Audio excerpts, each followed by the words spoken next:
이사야서 35장입니다. 그날에 어떤 일이 있겠냐 이거예요. 그날에 벌어질 일들, 여호와의 날에 벌어질 일. 여호와의 날이 믿지 않는 자들에게는 종말이요 저주의 날이고 심판의 날이에요. 그러나 믿는 자들에게는 그날이 세상에서 가장 그렇게 복된 날, 그리고 거룩한 날, 잔치가 열리는 날, 희망과 소망이 있는 날, 정말 그냥 물 만난 고기가 있는 그날인 거예요. 대단한 날이 되는 거죠. 보실래요? 1장에 광야에야 메마른 땅이 기뻐하며 사막이 백합화같이 피어 즐거워하며 무성하게 피어 기쁜 노래로 즐거워하며 레바논의 영광과 갈멜과 사론의 아름다움을 얻을 것이라. 그것들이 여호와의 영광 곧 우리 하나님의 아름다움을 보리로다.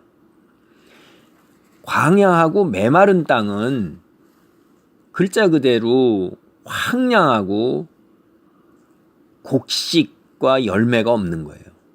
사람이 살기도 어렵고 그런 거죠. 사막이 그런 거 아니에요? 그런데 극적으로 변화하는 거예요. 그게 어떻게 변했냐? 사막에 백합화가 피는 거예요.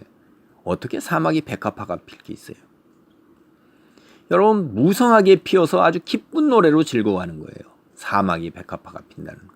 이게 메시아가 도래하는 그 시대의 극적인 변화를 이렇게 표현을 하고 있고, 레바논과 갈멜과 사론, 이게 뭐예요? 레바논의 영광, 갈멜과 사론의 아름다움. 이게 비옥한 땅으로도 당대의 아주 유명한 해안가 도시예요. 그러니까 광야와 메마른 땅과 사막이 레바논이나 갈멜과 사론처럼 영광과 아름다움을 얻는 거예요. 극적으로 메시아 시대는 모든 것이 다 이렇게 변하는 거예요. 그래서 여호와의 영광과 우리 하나님의 아름다움을 보리로다, 이렇게 얘기하고 있어요. 3절에 가서 우리 믿는 사람들, 이스라엘 백성 너희가 어떤 소망을 가져야 되느냐. 지금 너희는 그 외압, 강력한 그 열방들의 압제 속에서, 침략 속에서 손이 저절로 약하게 되고, 그들보다 손이 약하지요. 그들은 강한 군대와 마병과 전차를 거느리고 있잖아요. 군대의 그 수가 얼마나 많은지 바다에 물같이 많아요. 그러니까 손이 약해요. 거기다가 무릎이 덜덜덜덜 떨리죠. 겁내는 자들에게 이르기를 굳세어라, 두려워하지 말라. 보라, 너희 하나님이 오사 보복하시며 갚아주실 것이라. 하나님이 오사 너희를 구하시리라 하라. 그러니까 믿는 너희, 하나님을 의지하는 너희는 약한 손을 강하게 하고 떨리는 무릎을 굳게 하고 굳세어서 두려워하지 말고 강인하라 이거예요. 하나님께서 구해주신다 이거예요. 히브리서 12장 12절에 미래에 달라질 이스라엘의 위상이 이런 건데, 그걸로 낙심한 자들이 용기를 얻는 것을 빗대어서 우리 신앙, 이 세상에 살면서 시련과 고통, 믿지 않는 자들로부터 오는 그 압박, 핍박 속에서도 믿음을 굳건하게 지킬 것을 이야기하고 있어요. 이렇게 하나님이 어떻게 하셔요? 우리를 구하신다 이 말이에요. 그러므로 우리 약한 손을 강하게 하고 떨리는 무릎을 굳게 하라. 5절에 그때 맹인의 눈이 밝을 것이며 못 듣는 사람의 귀가 열릴 것이며 그때 저는 자는 사슴같이 뛸 것이며 말 못하는 자의 혀는 노래하리니 이는 광야에서 물이 솟겠고 사막에서 시내가 흐를 것임이라.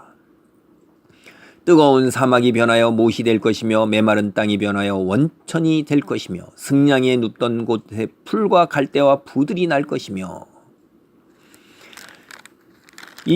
우리가 맹인의 눈이 밝을 것이고 못 듣는 사람의 귀가 열릴 것이고 저는 자가 사슴같이 뛴다는 것은, 이거는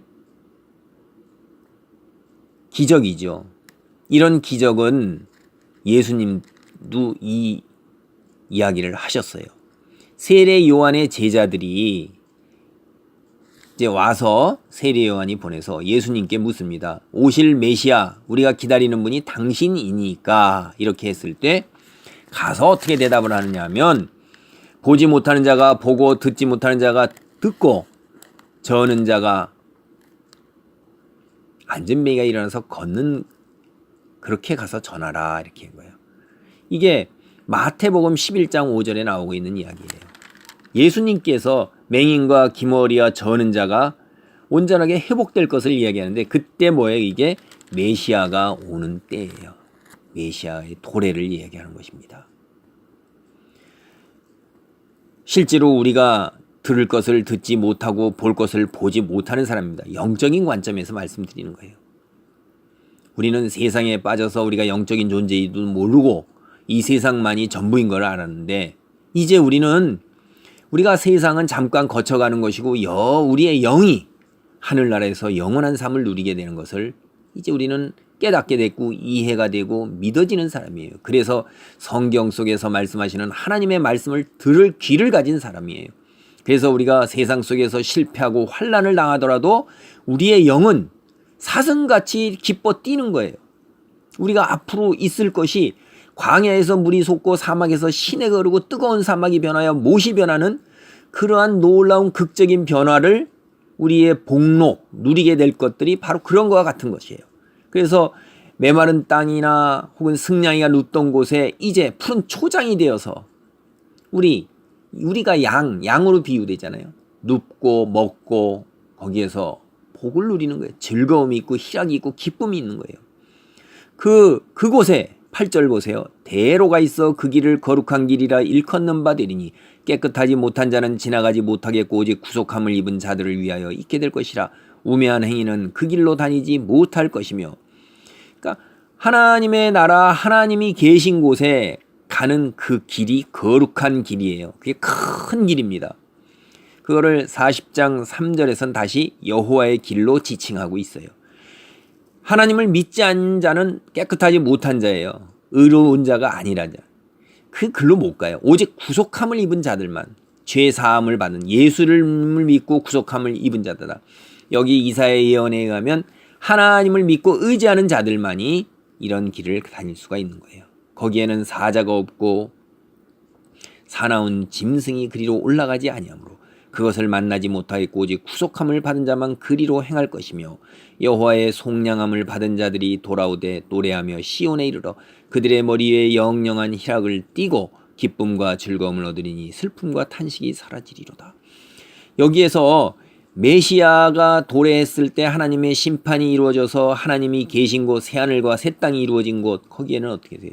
무서운 짐승이 없는 거예요. 평화만이 있는 거예요. 짐승끼리도 이제 평화가 있는 거예요. 근데 거기는 오직 구속함을 받은 자, 예수 그리스도를 믿은 자만이 가는 거고 여호와께 속량함을 받은 자, 죄사함을 받은 자만이 이제 돌아오되 시온에 이르러 하나님이 계신 곳 시온이 예루살렘입니다.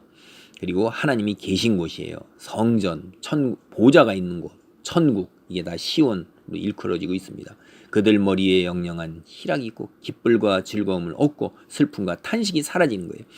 이것은 이제 이들이 하나님을 믿지 않고 결국은 이들이 바벨론에 의해서 멸망하고 바벨론으로 끌려가지만은 여호와의 속량함 받은 자, 이제 여호와께 다시 의지하고 순종하는 마음이 생겨서 그들이 하나님을 믿게 됐을 때 그들이 다시 돌아온다 이 말이에요. 그래서 예루살렘으로 돌아와서 이제 그들이 기쁨과 즐거움을 얻겠는데 하나님을 믿지 못해서 그들이 슬픔과 탄식이 마음속에 꽉 차 있었던 것이 이제 사라지게 되고 하나님을 믿고 성전에서 예배하는 그 기쁨과 즐거움을 얻게 됨을 이야기하고 있어요. 그래서 이사야의 예언은 두 가지가 겹친다고 그랬잖아요.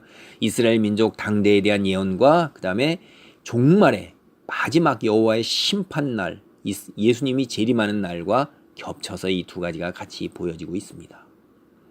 하나님께서 우리에게 주신 예언, 놀라운 예언을 잘 살피면서 큰 믿음의 사람으로 우뚝 서시기를 바랍니다. 아멘.